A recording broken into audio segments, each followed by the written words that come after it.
Welcome to GK current affairs point friends. I hope आप लोग अच्छे होंगे। तो आज मैं बेसिकली आप लोगों को क्या लेके आया हूँ, आज मैं आप लोगों के लिए जीके का टेस्ट लाया हूँ। तो इसके पहले मैंने अभी तक 27 से 28 टेस्ट अभी तक टोटल आप लोगों को करवा दिया है। यदि आप लोगों ने वो टेस्ट नहीं दिया हो तो प्लेलिस्ट में उसका लिंक होगा, जाके आप लोग टेस्ट दे दीजिए। टेस्ट जो है आपके एग्ज़ाम्स में डायरेक्ट टेस्ट में से क्वेश्चंस आने वाले हैं। मैं जो बोल रहा हूँ वो आएगा ही आएगा, इसलिए टेस्ट मत छोड़िए। यदि किसी का छूटा हो तो प्रीवियस प्लेलिस्ट में जाके प्रीवियस जितने भी टेस्ट हुए हैं वो सब टेस्टों को आप लोग दे दीजिए। तो चलिए आज का ये क्लास स्टार्ट करते हैं, टाइम को वेस्ट ना करते हुए।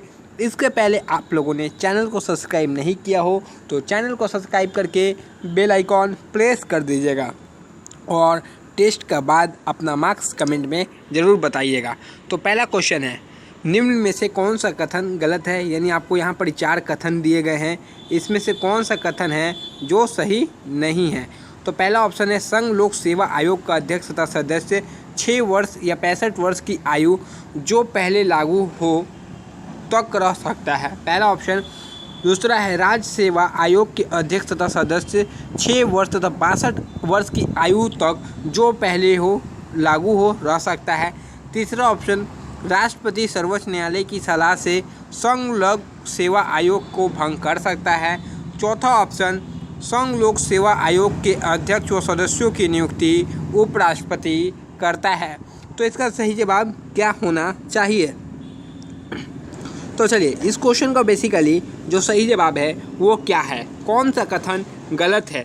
तो संघ लोक सेवा आयोग के अध्यक्ष व सदस्यों की नियुक्ति उपराष्ट्रपति करता है, यह इसमें कथन गलत है। चलिए नेक्स्ट क्वेश्चन की तरफ चलते हैं। संविधान की प्रस्तावना हम भारत के लोग डैश किसके लिखी है। हम भारत के लोग किसकी लिखी है, किसने लिखी है। अंबेडकर जी ने, जवाहरलाल नेहरू ने, सरोजिनी नायडू ने या महात्मा गांधी ने। तो हम भारत के लोग जिन्होंने लिखा है उनका नाम क्या है, तो जवाहरलाल नेहरू है। मैंने आप लोगों को एक संविधान का वीडियो दिया था 17 मिनट के, उसी के ऊपर सारे क्वेश्चंस यहाँ आज ज़्यादा से ज़्यादा वहीं से है। विपक्ष का नेता बनने के लिए लोकसभा में उसकी पार्टी को कम से कम कितने प्रतिशत सदस्य हो। विपक्ष का नेता कैसे बना जा सकता है, कम से कम 10 सदस्य, कम से कम 25, कम से कम 33 या कोई नियम लागू नहीं है। यानी कोई भी विपक्ष का सदस्य क्या बन सकता है। तो इसका सही जवाब आप लोग जरूर कमेंट जरूर बताएं। तो इसका जो सही जवाब होगा वो क्या होगा, कम से कम न्यूनतम 10% सदस्य उसके पास रहना चाहिए। पंचायत अधिनियम में सरपंच के पद की न्यूनतम आयु कितनी है। तो आपके गांव में कोई भी कहीं भी पंचायत होगा तो उसमें सरपंच की जो न्यूनतम आयु न्यूनतम पूछा गया कितनी रहनी चाहिए। ए 25 वर्ष, बी 21 वर्ष, सी 18 वर्ष या डी 30 वर्ष। तो इसका सही जवाब क्या होना चाहिए। तो चलिए इस क्वेश्चन का सही जवाब है, कम से कम उसका एज 21 वर्ष की होना चाहिए। सरपंच बनने की न्यूनतम आयु यही है।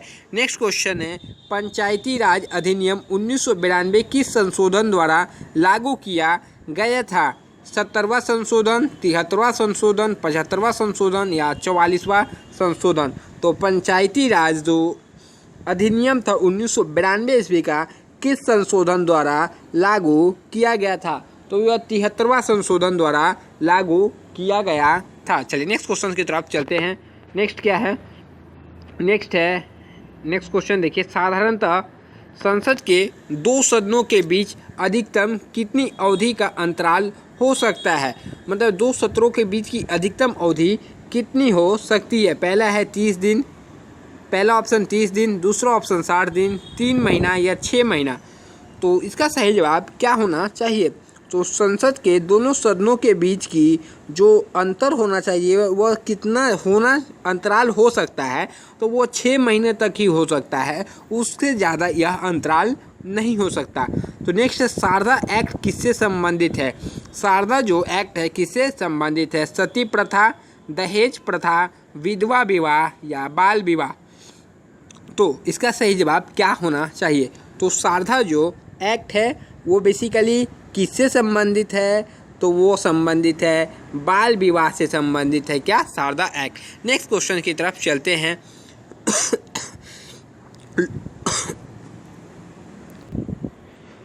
तो नेक्स्ट क्वेश्चन क्या है? लोकसभा के धन विधेयक पेश करने से पूर्व किसकी अनुमति लेना आवश्यक है? यानी लोकसभा में धन विधेयक जो पेश होता है उसके पहले किसकी जो अनुमति लेना आवश्यक है? पहला ऑप्शन है स्पीकर, वित्त मंत्री, राष्ट्रपति, उपराष्ट्रपति। तो इसका सही जवाब क्या होना चाहिए? किसका जो अनुमति लेना आवश्यक है? तो इस क्वेश्चन का सही जवाब क्या है? तो राष्ट्रपति का अनुमति लेना आवश्यक है। नेक्स्ट क्वेश्चन की तरफ चलते हैं। संयुक्त राष्ट्र संघ की स्थापना कब हुई थी? पूरा पढ़ाया है यूएनओ के बारे में अच्छे से आप लोगों को। 24 अक्टूबर 1945 ईस्वी को, 15 अगस्त 1945, 26 जून 1945 या 15 अगस्त 1948। तो संयुक्त राष्ट्र संघ की जो स्थापना हुई थी वो कब हुई थी? वो जब हुई थी कब? 24 अक्टूबर 1945 ईस्वी को संयुक्त राष्ट्र संघ की स्थापना हुई थी। तो इसका ऑप्शन ए सही जवाब हो जाएगा। नेक्स्ट है, निम्न में कौन सी भाषा संयुक्त राष्ट्र संघ की भाषा नहीं है? यानी इसका जो लैंग्वेज नहीं है। पहला ऑप्शन है अंग्रेजी, दूसरा ऑप्शन है फ्रेंच, रूसी या जर्मन। तो कौन सी भाषा संयुक्त राष्ट्र संघ की भाषा नहीं है? तो इसका जो सही जवाब है वो क्या होना चाहिए?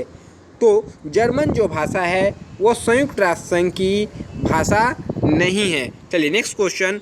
सुरक्षा परिषद में स्थायी सदस्य कितने हैं? 5, 7, 10 या 8? तो सुरक्षा परिषद में स्थायी सदस्य कितने हैं? तो इसका सही जवाब बेसिकली आप लोगों को देना है।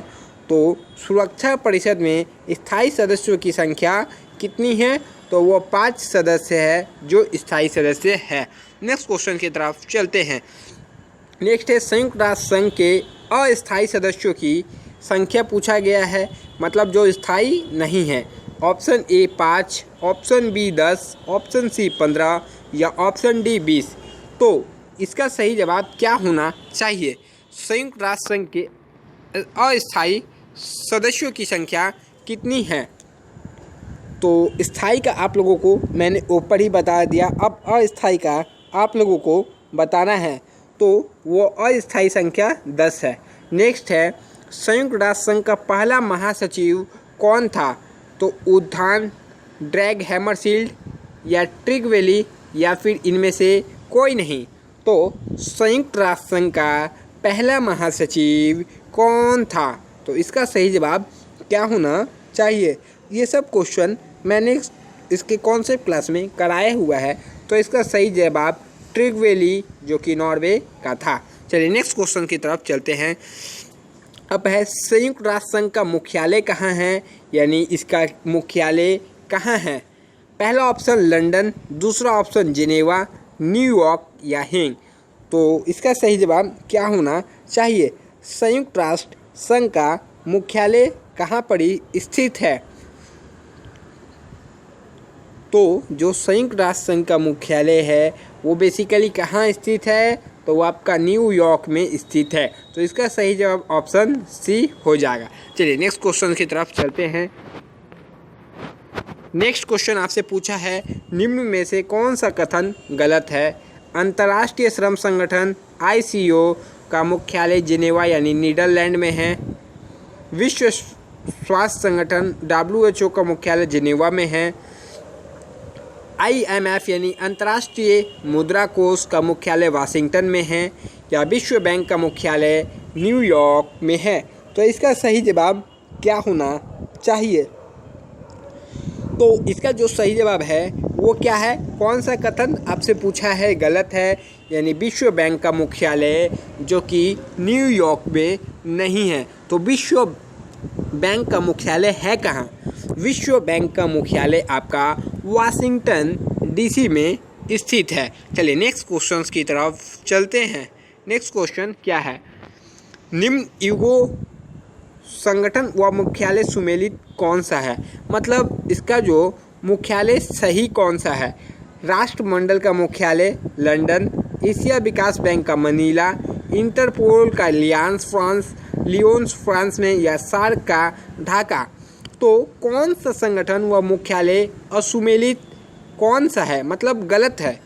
आपसे बेसिकली इसमें पूछा है कौन सा मुख्यालय गलत है, तो इसका सही जवाब ऑप्शन डी यानी सार्क जो ढाका में नहीं है, इसका मुख्यालय नेपाल के काठमांडू में स्थित है। चलिए नेक्स्ट क्वेश्चन की तरफ चलते हैं। संयुक्त राष्ट्र संघ के प्रमुख अंग कितने हैं? तो आपसे बेसिकली पूछा जा रहा है कि संयुक्त राष्ट्र संघ का प्रमुख अंग कितने हैं, 5, 7, 6 या 8? तो संयुक्त राष्ट्र संघ का प्रमुख अंग कितने हैं? तो चलिए इसका सही जवाब होगा ऑप्शन सी यानी 6 अंग प्रमुख अंग हैं संयुक्त राष्ट्र संघ के। नेक्स्ट क्वेश्चन, वर्तमान में दक्षिणी एशियाई क्षेत्रीय सहयोग संगठन सार्क, जिसका गठबंधन 1985 ईस्वी में किया गया है, इसके कितने सदस्य हैं? तो सार्क का जिसका मुख्यालय कहाँ पर स्थित है, नेपाल के काठमांडू में है। अब इसमें आपसे पूछा गया है कि इसमें सदस्य देशों की संख्या कितनी है, जो कि मैंने आपको कॉन्सेप्ट क्लास में करा रखा है। पहला ऑप्शन है 5, दूसरा ऑप्शन है 6, तीसरा ऑप्शन है 7 या चौथा ऑप्शन है 8। तो इसका सही जवाब क्या होना चाहिए? सार्क में सदस्य देशों की संख्या है वो 8 है, तो इसका सही जवाब ऑप्शन डी यानी 8 हो जाएगा। निम्न में से कौन सा देश सार्क का नहीं है, मतलब सार्क का सदस्य नहीं है? भारत, बर्मा, श्रीलंका या मालदीव। तो सार्क देश का सदस्य कौन सा इनमें से नहीं है? तो इसका बेसिकली जो सही जवाब होगा वो क्या होगा? तो जो वर्मा है वो सार्क देश का सदस्य नहीं है। चलिए नेक्स्ट क्वेश्चन की तरफ चलते हैं। नेक्स्ट है सार्क का सचिवालय कहाँ स्थित है? तो अब आपसे पूछा गया है सार्क का जो सचिवालय है वो बेसिकली कहाँ स्थित है? तो इसका जो पहला ऑप्शन क्या है, दिल्ली, काठमांडू, ढाका या कराची। तो सार्क का सचिवालय कहाँ पर स्थित है? तो इसका जो सही जवाब होगा वो नेपाल के काठमांडू में स्थित है। नेक्स्ट क्वेश्चन क्या है, संयुक्त राष्ट्र संघ के महासचिव की अवधि कितनी होती है, यानी उसका जो महासचिव है उसका कार्यकाल कितने समय तक रहता है? पहला ऑप्शन है 4 वर्ष, दूसरा ऑप्शन है 5, तीसरा ऑप्शन है 6 वर्ष, चौथा ऑप्शन है 7 वर्ष। तो इसका जो सही जवाब हो जाना चाहिए वो क्या होना चाहिए? चलिए, जो 5 वर्ष तक महासचिव की अवधि होती है, संयुक्त राष्ट्र संघ के महासचिव की अवधि 5 वर्ष, यानी इसका ऑप्शन बी हो जाएगा। चलिए नेक्स्ट क्वेश्चन की तरफ बढ़ते हैं। निम्न में यूनेस्को से संबंधित नहीं है, यानी यूनेस्को से संबंधित नहीं है वैज्ञानिक, व्यवसाय, शिक्षा या संस्कृति। तो यूनेस्को से क्या चीज़ इसमें से संबंधित नहीं है? तो इसका सही जवाब क्या होना चाहिए? यूनेस्को से वैज्ञानिक जो है वो संबंधित है, संस्कृति भी संबंधित है, शिक्षा भी संबंधित है, बट व्यवसाय जो है बिजनेस वो यूनेस्को से संबंधित नहीं है। चलिए नेक्स्ट क्वेश्चन की तरफ बढ़ते हैं। नेक्स्ट क्वेश्चन है संयुक्त राष्ट्र सुरक्षा परिषद के 5 स्थायी सदस्यों में सम्मिलित कौन से है, यानी 5 जो स्थायी सदस्य है, यूएसए है, यूनाइटेड किंगडम, रूस, चीन और France. United kingdom, USA, Bharat, चीन और फ्रांस। यूएसए, यूनाइटेड किंगडम, रूस, स्विट्जरलैंड और जर्मनी। एंड नेक्स्ट ऑप्शन है यूनाइटेड किंगडम, यूएसए, जर्मनी, रूस और फ्रांस। तो इसका सही जवाब बेसिकली क्या होना चाहिए? तो चलिए इसका सही जवाब आप लोगों को बताया जा रहा है। तो वो option A USA, United kingdom, रूस, चीन और फ्रांस जो है इसके स्थायी सदस्यों में इनकी गिनती होती है। चलिए नेक्स्ट क्वेश्चन की तरफ आगे बढ़ते हैं। नेक्स्ट क्वेश्चन है क्या है, नाम NAN निर्गुण सम्मेलन के संस्थापक कौन हैं? पहला ऑप्शन है जवाहरलाल टीटो नासिर, राजीव गांधी, मुजीबुर रहमान या नासिर, यासर अफरात या जवाहरलाल नेहरू, नासिर यासिर। तो इसका सही जवाब क्या होना चाहिए? तो फ्रेंड्स, इसका सही जवाब क्या है? तो जो नाम के NAM के संस्थापक है वो क्या है, कौन है? जवाहरलाल नेहरू, टीटो, नासिर, यानी इसका ऑप्शन ए सही जवाब हो जाएगा। और आज का लास्ट क्वेश्चन, देन आप अपना मार्क्स कमेंट में ज़रूर बताएं। CTBT का सीधा संबंध किस विषय से है? CTBT का संबंध किस विषय से है? तो इसका पहला ऑप्शन परमाणु शस्त्र के परीक्षण निषेध बाबत समझौता है, अंतर्राष्ट्रीय खेलकूद, पशुओं का व्यापार या बाल मजदूरी पर रोक।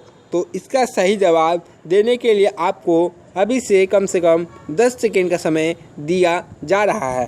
तो CTBT का सीधा संबंध किससे है? तो चलिए, इसका सही जवाब आप लोगों को बताने का समय आ चुका है। परमाणु शस्त्र के परीक्षण निषेध बाबत समझौता से CTBT का संबंध है। तो आप लोगों का यह टेस्ट ख़त्म हो रहा है।